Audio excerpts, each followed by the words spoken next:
Panahon nga gubot kaayo ang akong hunahuna. Wala ko'y maduolan, wala ko'y masampitan, nga bisan kinsa.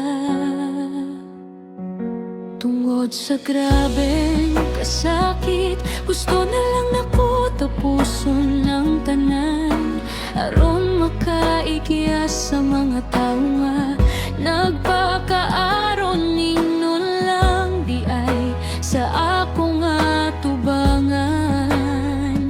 Nagtuo ko nga tinuod sila,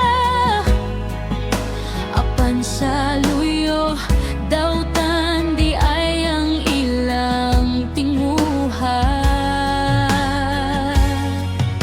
Daghan nang nagsaway, daghan ang nagdaot nako, gipasangilan ko sa mga butang nga wala gyud nako mabuhat sa tinuod. Nahugno ko, nawadan ko og paglaom nga mo padayon pa,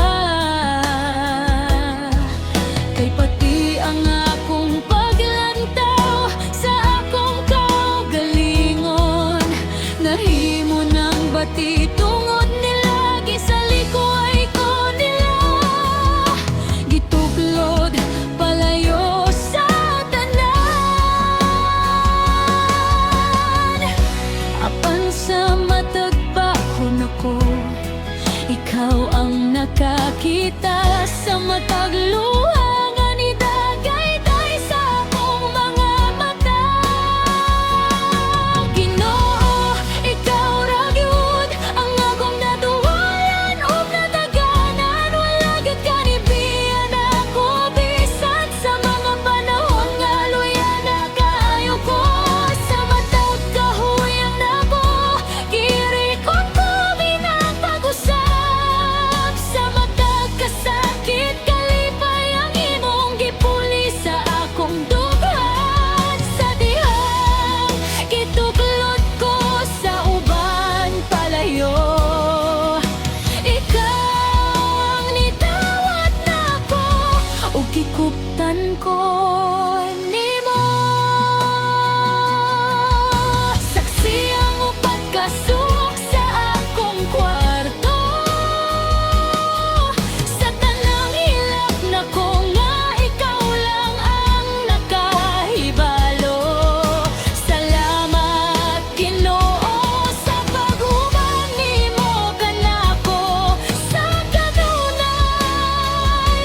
Salamat kay gikuha mo ang akong kaduol ug pahit nga gibatim.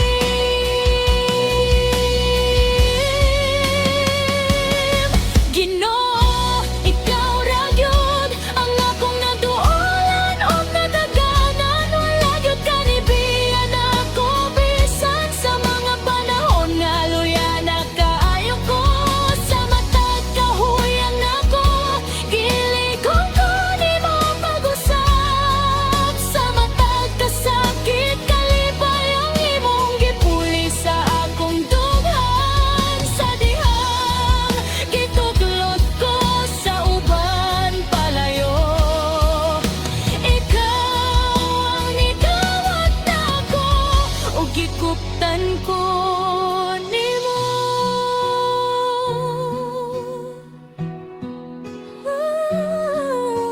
Nabuhi ko tungod kanimo ug mamatay ko tungod lang gihapon kanimo. Ikaw